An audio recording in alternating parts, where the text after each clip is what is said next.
Welcome to Licking Non-Vanilla, a sex-positive hour of talk about kink, sexual mores, and writing dirty words. So grab a cup of cocoa, your favorite easy chair, and the lube as we go sailing into the dark, sweet waters of all things naughty. On Licking Non-Vanilla with your hosts Ralph Greco Jr. and M. Christian. Well, hello, my little droogs. You are back in the wild and wacky world of Licking Non-Vanilla. With me, your co-host, Ralph Greco Jr., and your other host, who's the other co-host, is... Chris, otherwise known as M. Christian. And although Chris and I are miles apart, in physical miles apart, we are no miles apart in our hearts. Right, Chris? Exactly. We tackle the wild and woolly world of anything we really want to here. I guess we circle around the airport of sex more than not, right? Mm-hmm. Exactly. We geek out occasionally, right? What we haven't touched on was something we touched on in the first couple of shows. I was thinking about this today when we were trying to get on here. The writing life, mm-hmm. which is what we both do, basically. And we haven't really got back into, the mechanics and the worries and all that kind of stuff. So I was thinking maybe if you want, we could spend a little time jawing about where we're at presently and what we're doing and just how we're approaching things, Sure. Because one of the places Chris and I both write for is called Sexpert.com, and Domina runs that site. Hello, Domina. And I have a column there that is about a writing column, and I put one up today, Chris, about self-promotion. Oh, excellent. And, the fine line between what you got to do, what you want to do, and what makes you sick to do, And, you and I, out of all the places we've talked about this before, the places that you and I agree and disagree, and when we disagree on stuff, it's not vehemently disagreeing, but mm-hmm. This is the one area where we have kind of a little difference of opinion about how and where and to do stuff. But mm-hmm. what for anybody in general, I think in any business, not just writing, what do you think's is there a fine line now between too much is too much? I don't know. I mean, I think it's funny because since you said that, I don't think we're too far off from each other. It's just our approaches. That's probably true. Yeah, because I'm not making a big deal of it, but I think it's like, that's the thing. It's like if someone is only their only social media or frankly anywhere else is nothing but me, it's a big turnoff. I mean, even super, celebrities, for lack of a better word, in writing, if they just talk about themselves endlessly, they lose people like crazy because it's like, again, it's like who wants someone just bragging about themselves 24/7? Mm-hmm.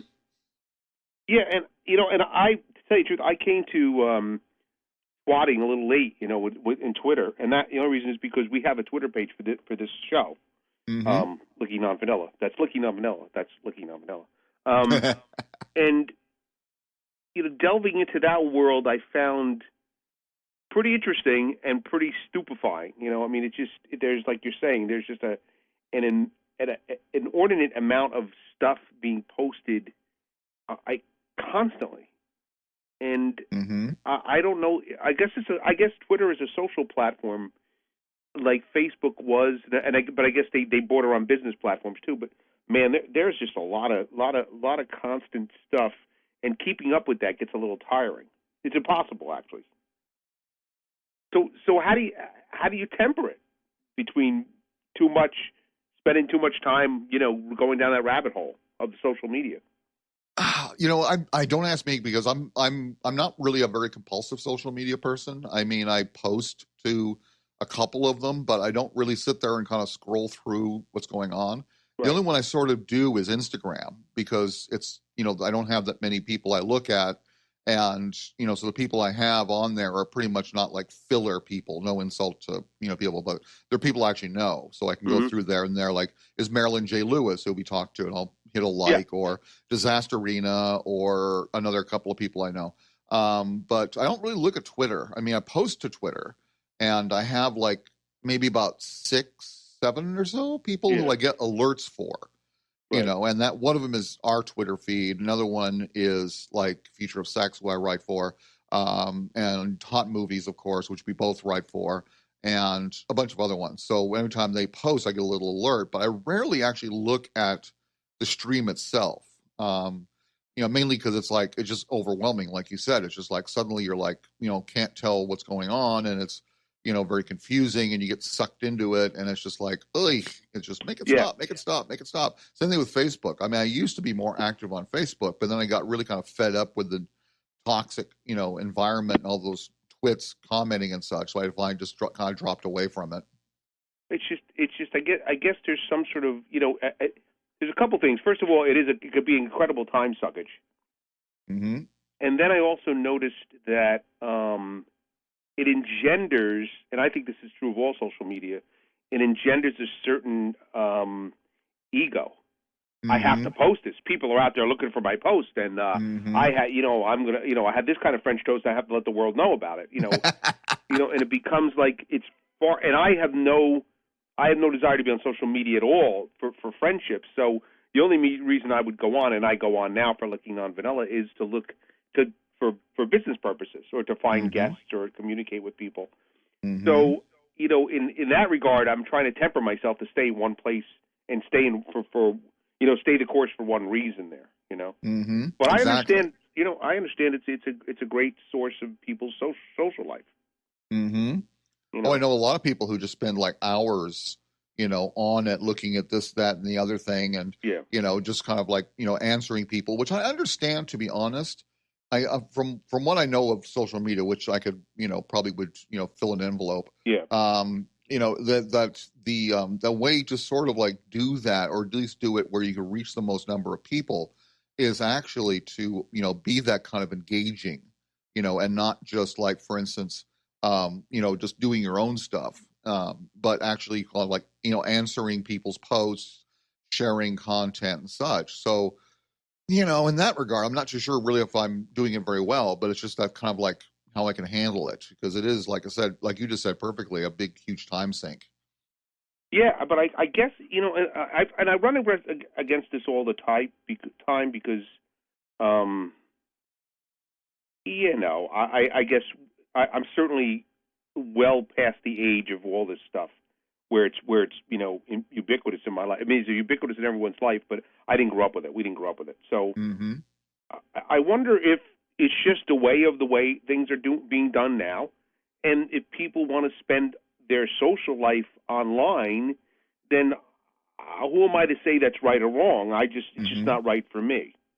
That's exactly all. Right. Exactly. I completely agree with you. It's like, you know, it's one thing I think we both heard, like people who are first starting out being writers. It's like, well, how much do I do this, and how do I do social media and such? And you know, it's really kind of a really confusing and very mixed message, because, you know, people who live their lives and who make money talking about social media naturally says social media is, you know, absolutely 100% essential. But then there's other people. I mean, you're a good example, and I know a couple of other writers who have like almost zero social media presence, yet can still get consistent gigs, sell books, you know, and all this kind of stuff. I think it's kind of, once again, it's like, it really comes down to what your comfort level is. You know, my philosophy is not average, is kind of almost like you. It's just, I just use it as sort of like a little bit look for work and let the world know what I'm doing, but not what waffles I'm eating or something similar. But, you know, other people, it's like they just, you know, love that kind of, you know, once again, talking about everything in the planet. Yeah. The affirmation and the whole, you know, I don't know. And again, like, sometimes I sit up on high and want to be evolved and say, I don't need the affirmation, and I don't.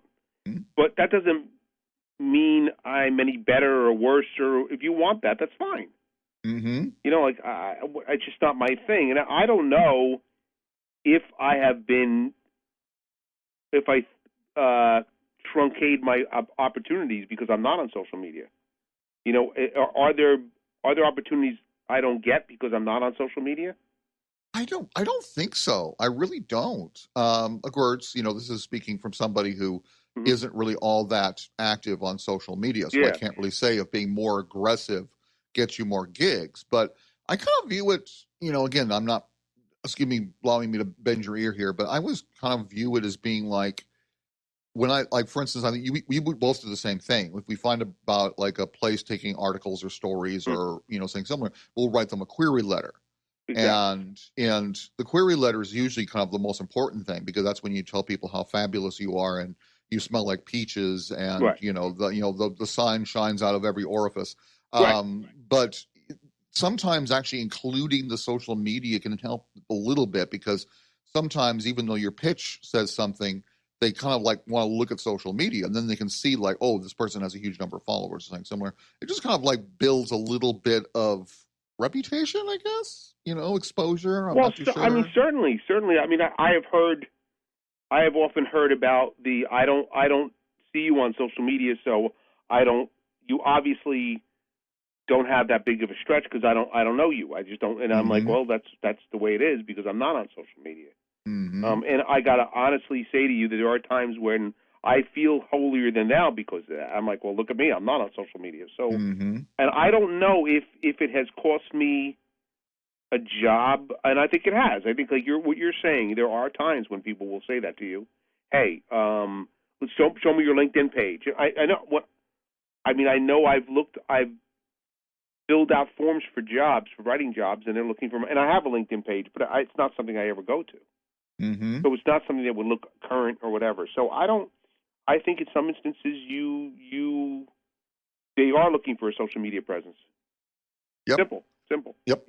And I have to say that I do get annoyed with that. I mean, I don't mind if they ask or, they say something like, like for instance, sometimes if I apply to whatever it is, and they'll have like a contact page, and they say put in your social media.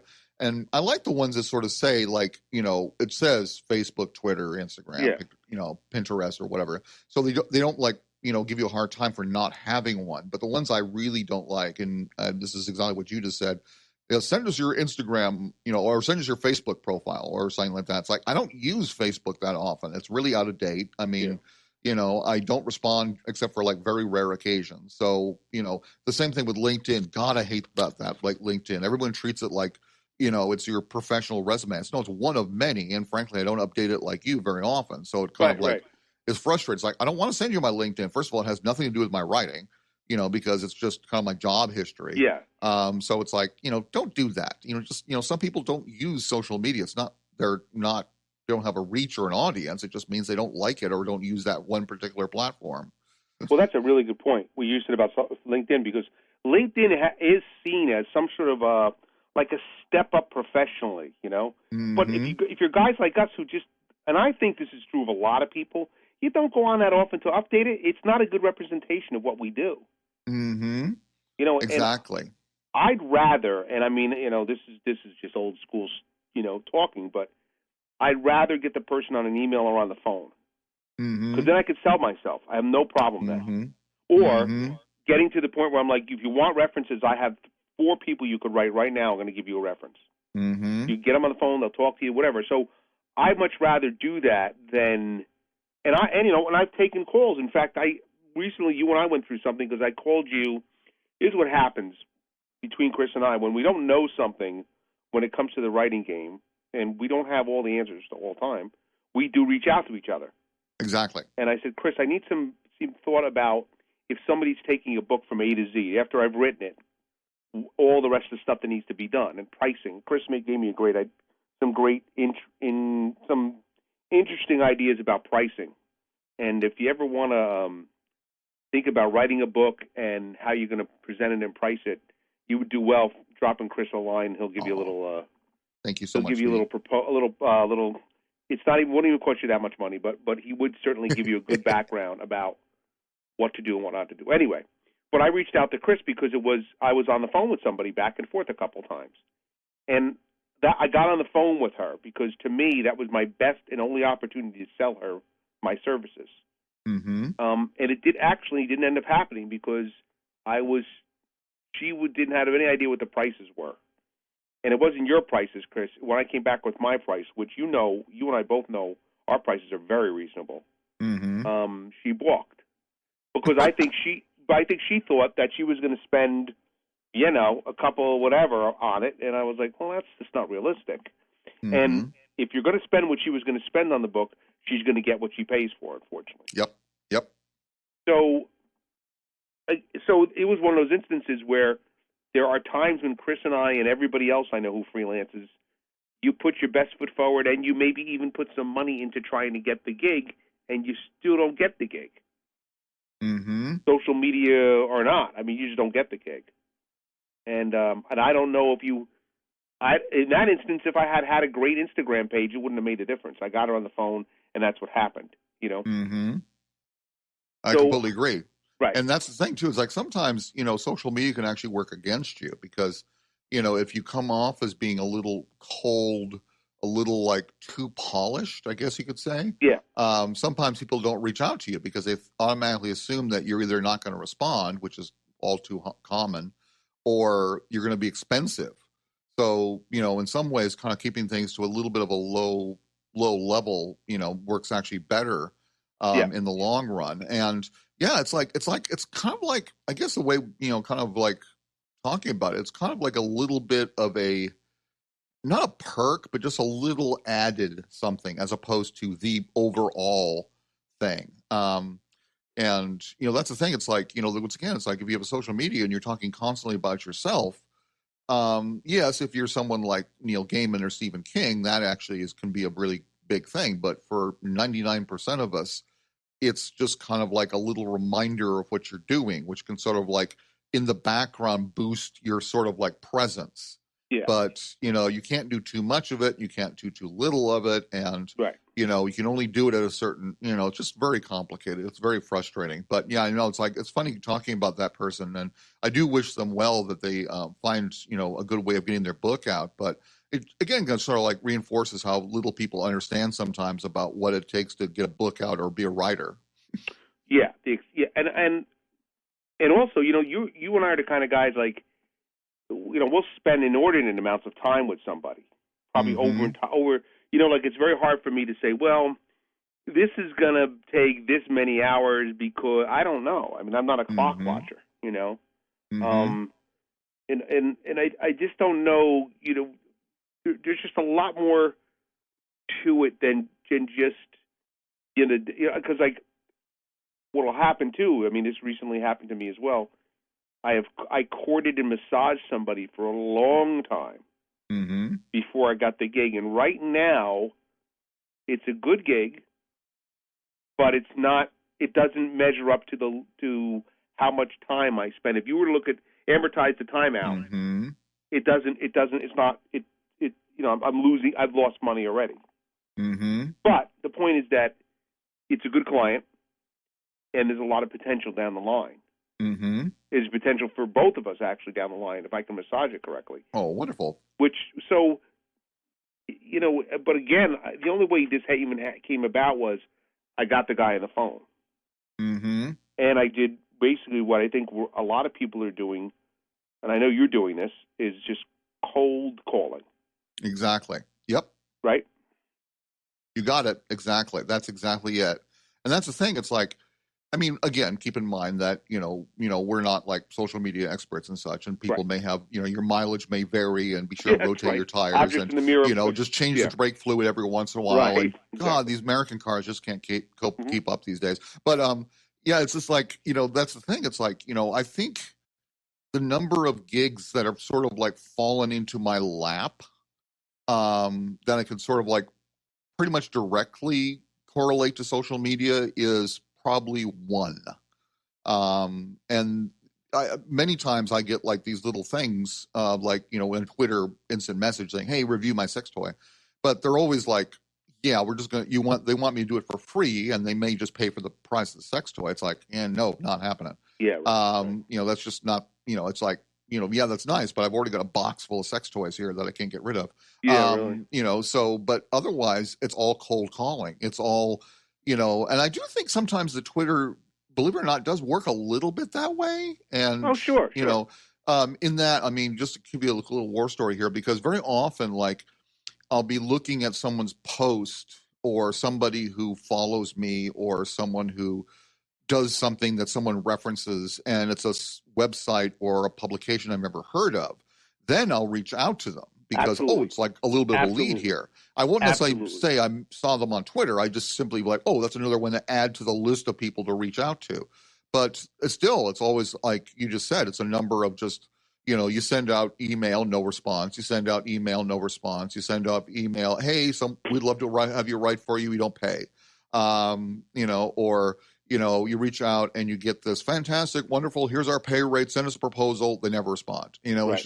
It's just the game. It's like, it's kind of like the resume thing. You send out 100, you get 10, responses and one actual job.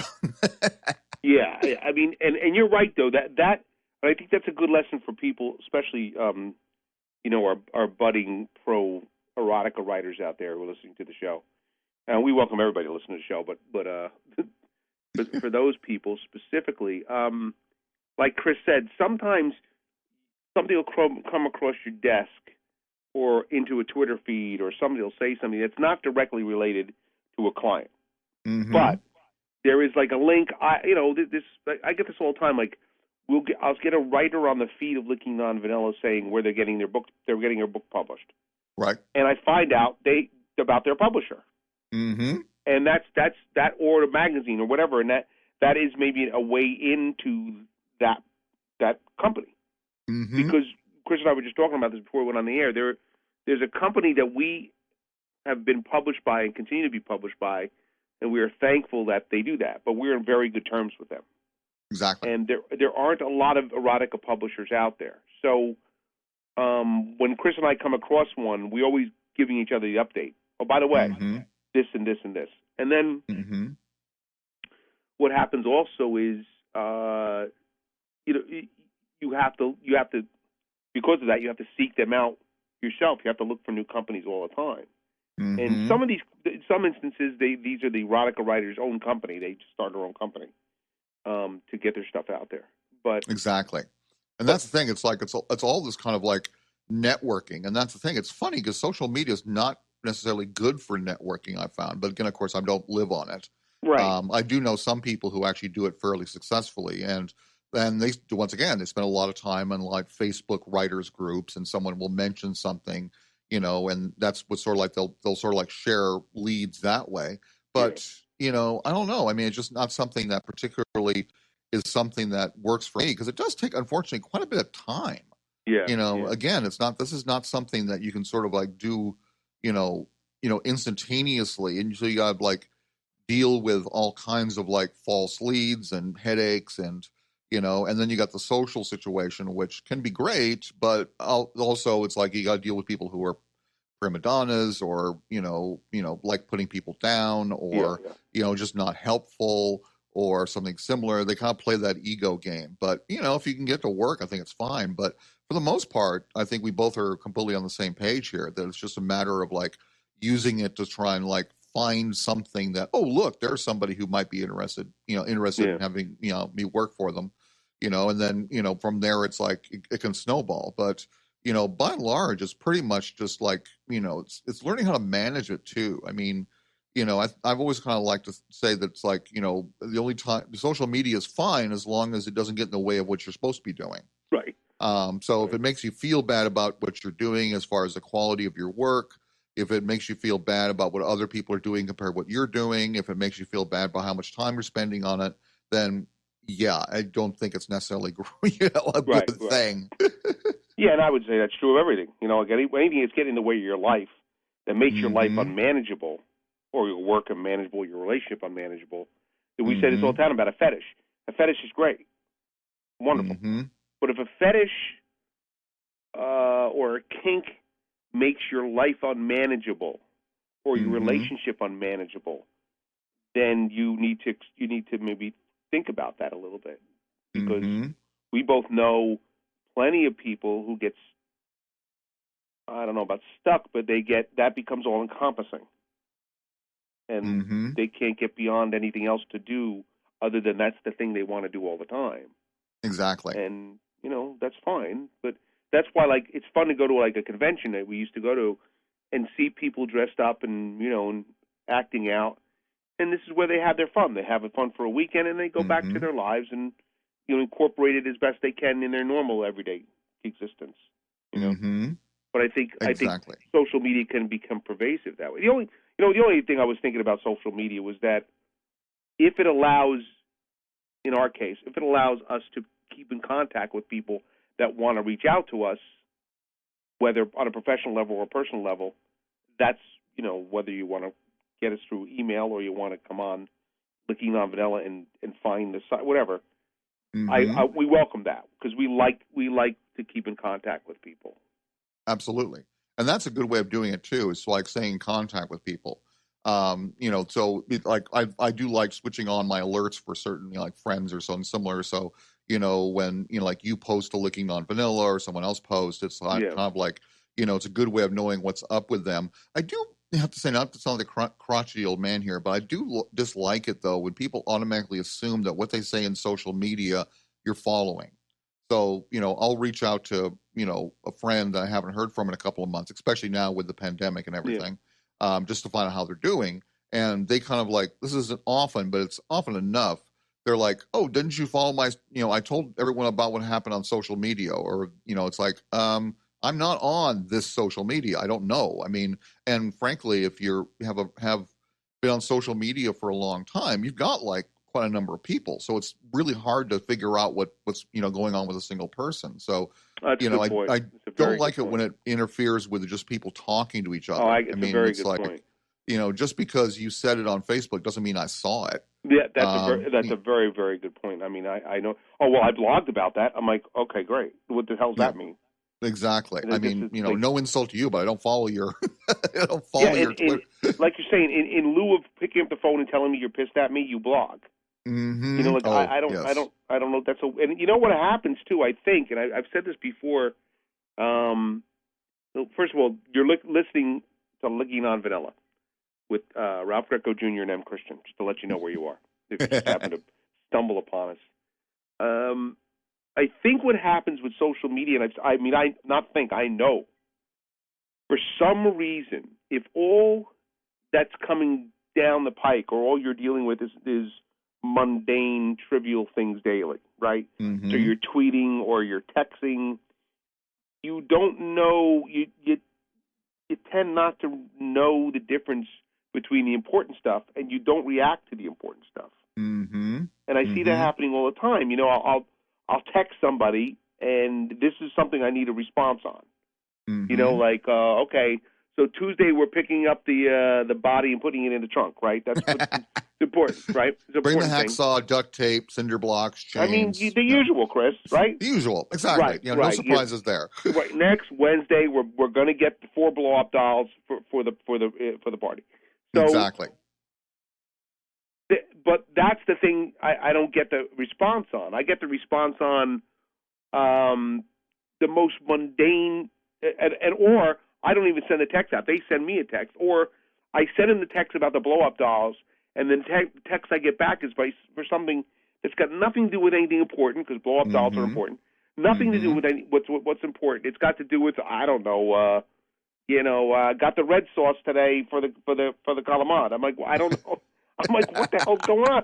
So I think what happens when you have the ability to talk about everything all the time, you lose the ability.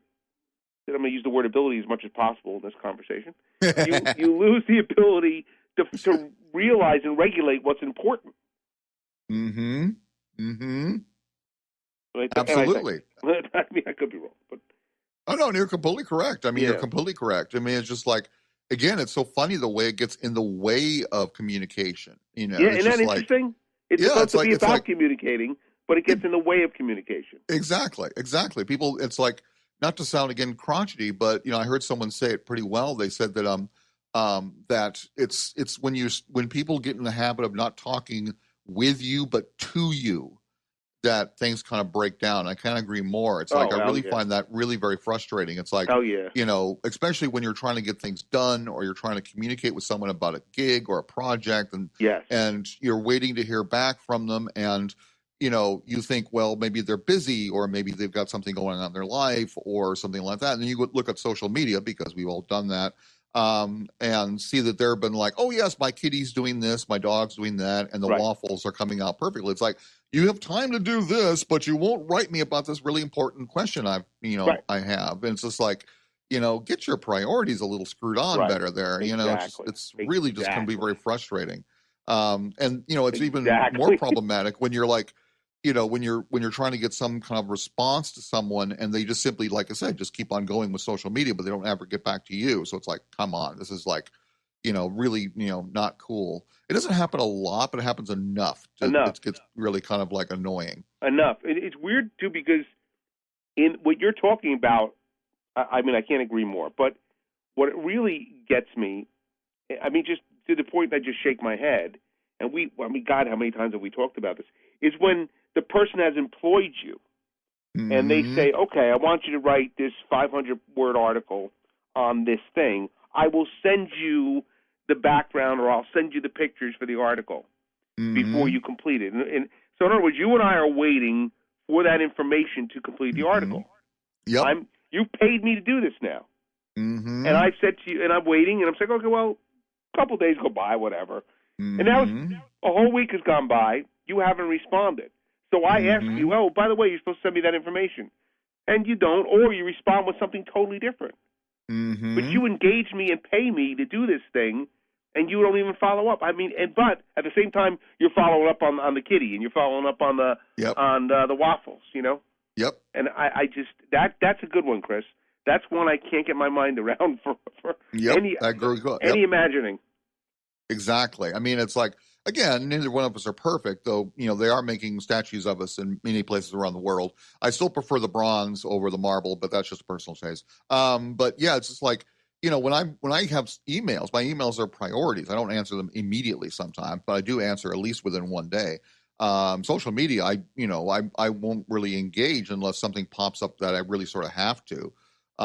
So it's like, that's kind of like, for me, it's like, that's kind of the important thing. But again, that kind of gets back to how we both kind of like, use the platform, because a lot of people, they really do live there, and email is something they just simply don't think about or don't make a high priority for, which I don't understand that one. It's stupefying, Chris. It's very stupefying. It's very confusing. Because it's like, this is, I mean, yes, I mean, some people are sort of like, oh, we don't need email anymore. It's like, I got news for you. It's like, I still prefer email. Email, then actually text, then email, but of course, very few people actually text me.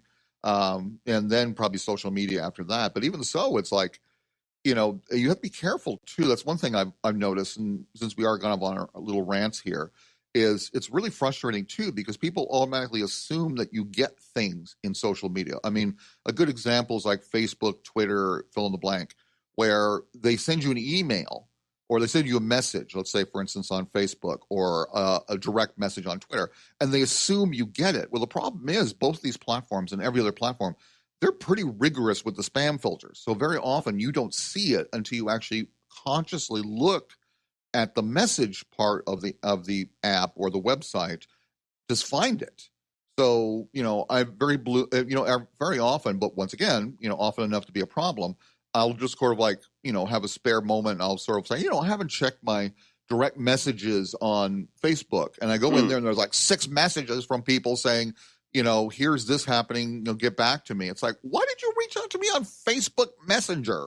It's just like, anyway, send me a message, send me an email. I mean, it's just, anyway, but it's just it's a great point. Don't assume that. Right. The assumption that the things get through, right? First of all, even if you and I are communicating normally on text, the assumption is that it gets through no matter what. And it doesn't always. And I have a real funny story about that. Go for it. And it's naughty too, so it's fun. Okay. So it's at the beginning of me dating this girl. And we're going back and forth with rather salacious texts, as you do when you first start dating somebody, as far as like, you maybe send a picture or two. I never send a picture of myself. I always take the picture of some other guy. But anyway, so you know how you're flirting and you're going back and forth. So I sent out a rather naughty little text that I don't even know if I was actually responding to something she said. It was just kind of naughty, right? Mm-hmm. Oh yeah, no, it was a response to something specifically. She said something, so I responded in my usual quippery way, and trying to get her attention. It was kind of flirty, and it was quite naughty. It was kind of blue, as they say. And you and I have the ability to write that way because this is what we do all the time, right? So anyway, I don't hear from her till the next morning. And the next morning she sends me a text, or maybe the middle of the afternoon, I don't know, whenever it was. But it was quite a while later. But I didn't think about it because it was late at night when I sent the last naughty text. I figured she went to bed, right?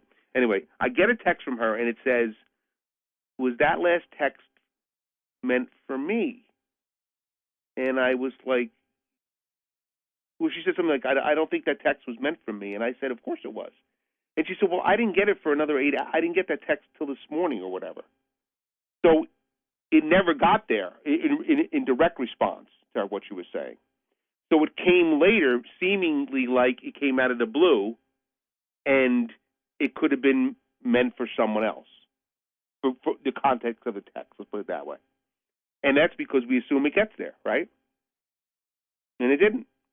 So my point there, Chris, that we assume the texts go through and immediately, and they don't always do that, Exactly. And that's a major headache. I mean, I just had a friend, not as salacious as your wonderful story, but I had a friend who was like, I can't remember exactly how I got this message, but I think it was like on some social media platform I don't use very often.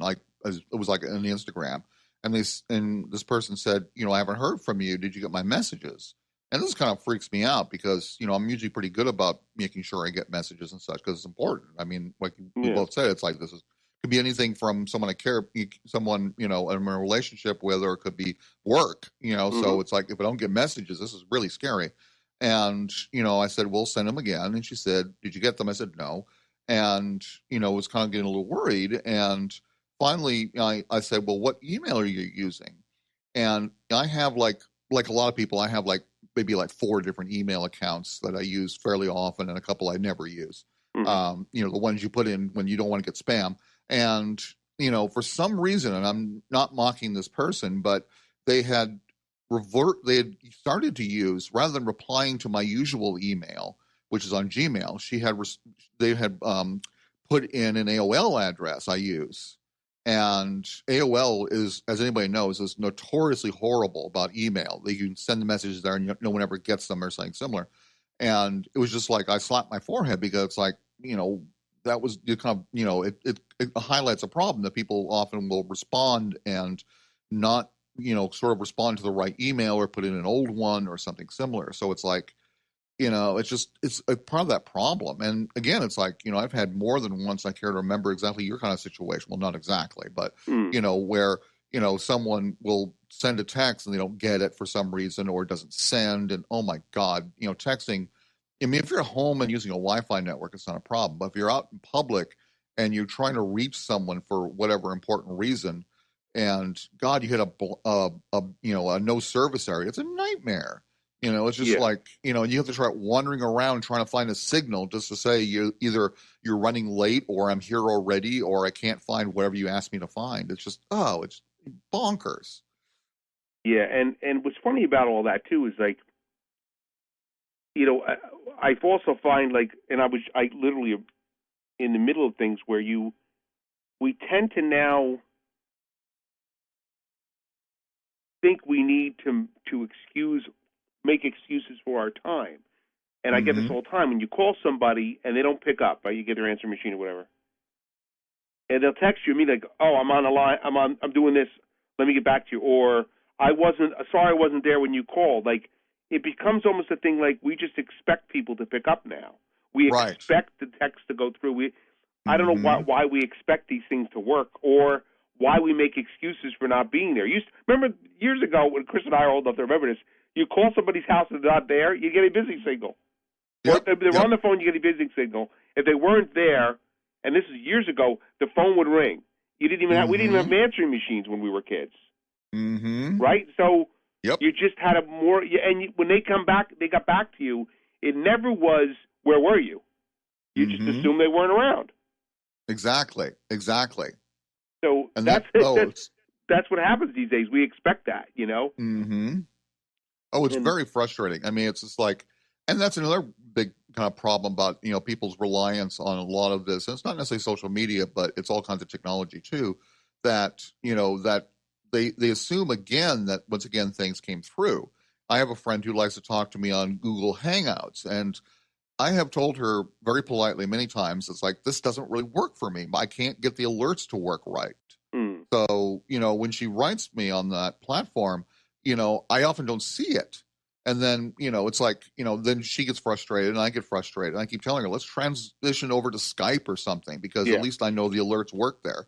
But it's like pulling teeth. And it's just like, some of these platforms just don't work well. Right. So trying to reach someone is just, just an absolute pain, because you don't know if the message got through. And that's the other thing. I think it's just like, not to sound like I have a solution to everything, but I do think it's important to sort of be flexible around these things. If you like using a certain platform, don't assume the people you're reaching out to are only on that platform, because even though they might be technically on it, they may not pay attention to it. So you can't just assume that, they're on Twitter, therefore if I direct message them, they'll get this. Well, it turns out that maybe it's handled by another person, or it's automated, or who knows what.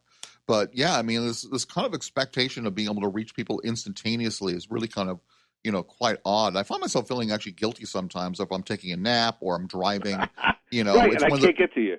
Exactly. Yeah. It's just like, it's not often, because no one goes anywhere right now. But if I get up and there's a couple of text messages because I was taking a nap or doing whatever, it's just like, oh crap, I missed them. It's like, you don't have to respond instantly. I mean, yes, within reason, because that's just polite, but still it's like, it's just this constant pressure to sort of like respond to people. Well, yeah, and I watched my friends who have kids like in their 20s, and I watch how the people who are dating, how they deal with each other now, because they are instantly connected all the time. Mm-hmm. And it used to. I remember back in the day, you didn't have tabs on your boyfriend or girlfriend like that. You didn't know where they were. And nowadays, they know each other all the time. And if they can't get in touch with each other, then it becomes a thing where it's not a thing in my life if you can't get in touch with me, or I can't get in touch with you, because I'm not walking around with my phone in my hands. Mm-hmm. There are times I don't have my phone with me, or I know I'm going to say something sacrilegious, but I turn my phone off a lot. Mm-hmm. And, I just, that's just the way it is. I just don't want to be disturbed, so I turn it off. And I think that other people don't, and other people just assume if you cannot be reached, then there's got to be a reason. And, like, if you're in your mid-20s dating and you can't reach your girlfriend and boyfriend, oh, my God, hell's breaking loose. They got to be off doing something they're not supposed to be doing, Exactly. Yep. I completely agree. And you're a horrible person. You should feel bad for turning your phone off. That is unacceptable in this modern age. I know. But no, I know exactly what you're talking about. You're listening to Licking Non-Vanilla with Ralph Greco Jr. and M. Christian. We're going to wrap it up here.